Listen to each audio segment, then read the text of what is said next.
დაპირებისამებრ გთავაზობთ ინფორმაციას ცხოველების, ფრინველების, თევზების და მათი ჯანმრთელობის შესახებ. ასევე მოვლის და ფსიქოლოგიის თემაზე. პარვოვირუსი. ძაღლებში პარვოვირუსი არის ძალზე გადამდები და პოტენციურად ფატალური ვირუსული დაავადება, რომელიც ძირითადად აზიანებს ლეკვებს, მაგრამ შეიძლება დაემართოს ზრდასრულ ძაღლებსაც, განსაკუთრებით თუ ისინი არ არიან ვაქცინირებულები. ვირუსი აზიანებს საჭმლის მომნელებელ სისტემას, ძვლის ტვინს და, ზოგჯერ, გულს. პარვოვირუსი არის ძალიან გამძლე გარემოში და შეუძლია გადარჩეს თვეების განმავლობაში ნიადაგში, განავალში და სხვა ზედაპირებზე. ვირუსი ადვილად ვრცელდება დაბინძურებული საგნების, ფეხსაცმლის, ტანსაცმლისა და სხვა ცხოველების კონტაქტით. ძაღლები ინფიცირდებიან ვირუსის შემცველი განავლის ან დაბინძურებული ზედაპირების პირში მოხვედრით. დაავადების სიმპტომები ძაღლებში და ლეკვებში. პარვოვირუსის სიმპტომები შეიძლება განსხვავდებოდეს სიმძიმის მიხედვით, მაგრამ ყველაზე გავრცელებული ნიშნებია: მკვეთრი ლეთარგია და სისუსტე, ძაღლი ხდება არააქტიური და უარს ამბობს თამაშზე ან სიარულზე. მადის დაკარგვა, ძაღლი წყვეტს ჭამას ან ინტერესს საკვების მიმართ. ცხელება, სხეულის ტემპერატურა შეიძლება იყოს მომატებული.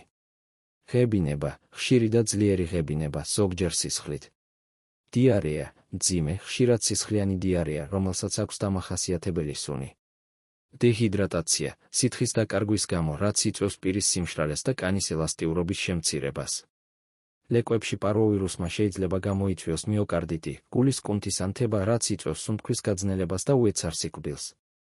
პარვოვირუსის ლეტალობა ლეკვებში ძალიან მაღალია, განსაკუთრებით თუ მკურნალობა არ დაიწყო დროულად. ლეკვების სიკვდილიანობა შეიძლება იყოს 90-მდე, მაშინაც კი, თუ ისინი იღებენ ინტენსიურ თერაპიას. პარვოვირუსის დიაგნოზი ეფუძნება სიმპტომებს, ფიზიკურ გამოკვლევასა და ლაბორატორიულ ტესტებს. ყველაზე გავრცელებული ტესტებია: განავლის ანალიზი, პარვოვირუსის ანტიგენის გამოვლენა განავალში, ელისა ტესტი. სისხლის ანალიზი, ლეიკოპენია, სისხლში ლეიკოციტების რაოდენობის შემცირება და სხვა ცვლილებების გამოვლენა. PCR ტესტი, ვირუსის გენეტიკური მასალის გამოვლენა განავალში ან სისხლში. პარვოვირუსის მკურნალობა სიმპტომურია და მიზნად ისახავს დეჰიდრატაციის პრევენციას, მეორადი ინფექციების კონტროლსა და იმუნური სისტემის მხარდაჭერას. მკურნალობა შეიძლება მოიცავდეს: ინტრავენური სითხეების გადასხმა, დეჰიდრატაციის აღმოსაფხრელად და ელექტროლიტური ბალანსის აღსადგენად. გამოიყენება რინგერის ხსნარი, ფიზიოლოგიური ხსნარი ან სხვა შესაბამისი სითხეები. ანტიბიოტიკები, მეორადი ბაქტერიული ინფექციების თავიდან ასაცილებლად ან სამკურნალოდ. ხშირად გამოიყენება ფართო სპექტრის ანტიბიოტიკები, როგორიცაა ამპიცილინი, ამოქსიცილინი, კლაულანატი ან ცეფალოსპორინები. ანტიემეტიკები, ღებინების შესაჩერებლად. გამოიყენება მაროპიტანტი, მეტოკლოპრამიდი ან ონდანსეტრონი. ანტიდიარეული საშუალებები, დიარეის შესამცირებლად. გამოიყენება სმექტიკური თიხა ან სხვა შესაბამისი საშუალებები. პროტონული ტუმბოს ინჰიბიტორები, კუჭის მჟავიანობის შესამცირებლად და კუჭის ლორწოვანი გარსის დასაცავად. გამოიყენება ომეპრაზოლი ან პანტოპრაზოლი. ტკივილგამაყუჩებლები, ტკივილის შესამსუბუქებლად. გამოიყენება ბუპრენორფინი ან სხვა შესაბამისი ტკივილგამაყუჩებელი საშუალებები. ანტივირუსული პრეპარატები, ზოგიერთ შემთხვევაში შეიძლება გამოყენებული იქნას ანტივირუსული პრეპარატები, როგორიცაა ოსელტამივირი, რამიფლუ, თუმცა მათი ეფექტურობა პარვოვირუსის წინააღმდეგ საკამათოა. იმუნური შრატი, პარვოვირუსის საწინააღმდეგო ანტისხეულების შემცველი შრატი, რომელიც ეხმარება ორგანიზმს ვირუსთან ბრძოლაში. საკვები, ადვილად მოსანელებელი საკვები მცირე ულუფებით, როგორიცაა ქათმის ბულიონი ან სპეციალური ვეტერინარული დიეტები. ყველა მედიკამენტი და დოზა უნდა დანიშნოს ვეტერინარმა. თვითმკურნალობა დაუშვებელია, რადგან შეიძლება გამოიწვიოს მდგომარეობის გაუარესება. ვაქცინაცია, პარვოვირუსის საწინააღმდეგო ვაქცინაცია არის საუკეთესო საშუალება დაავადების პრევენციისთვის.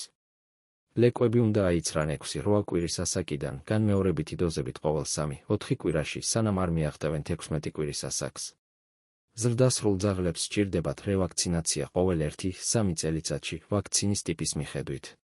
ჰიგიენა, დაიცავით ჰიგიენის წესები, რათა თავიდან აიცილოთ ვირუსის გავრცელება. რეგულარულად გაასუფთავეთ და დეზინფექცია გაუკეთეთ ადგილები, სადაც ძაღლი იმყოფება. იზოლაცია, მოარიდეთ ლეკვები და არავაქცინირებული ძაღლების სხვა ძაღლებთან კონტაქტს, სანამ ისინი სრულად არ იქნებიან დაცულები ვაქცინაციით. ადრეული დიაგნოსტიკა და მკურნალობა. თუ თქვენს ძალს აქვს პარვოვირუსისთვის დამახასიათებელი სიმპტომები, დაუყოვნებლივ მიმართეთ ვეტერინარს. დროული დიაგნოსტიკა და მკურნალობა მნიშვნელოვნად ზრდის გადარჩენის შანსებს. კარანტინი. ინფიცირებული ძაღლები უნდა იყვნენ იზოლირებულნი სხვა ცხოველებისგან, რათა თავიდან იქნას აცილებული დაავადების გავრცელება. პარვოვირუსი არის სერიოზული დაავადება, მაგრამ ადრეული ვაქცინაციით, სათანადო ჰიგიენითა და დროული მკურნალობით შესაძლებელია მისი პრევენცია და კონტროლი. დასვით თქვენი კითხვები კომენტარებში. ასევე მოგწერეთ, რის შესახებ გსურთ მოგიმზადოთ ინფორმაცია. არ დაგავიწყდეთ, გამოიწერეთ ჩვენი არხი, რათა შეიტყოთ უფრო მეტი ინფორმაცია.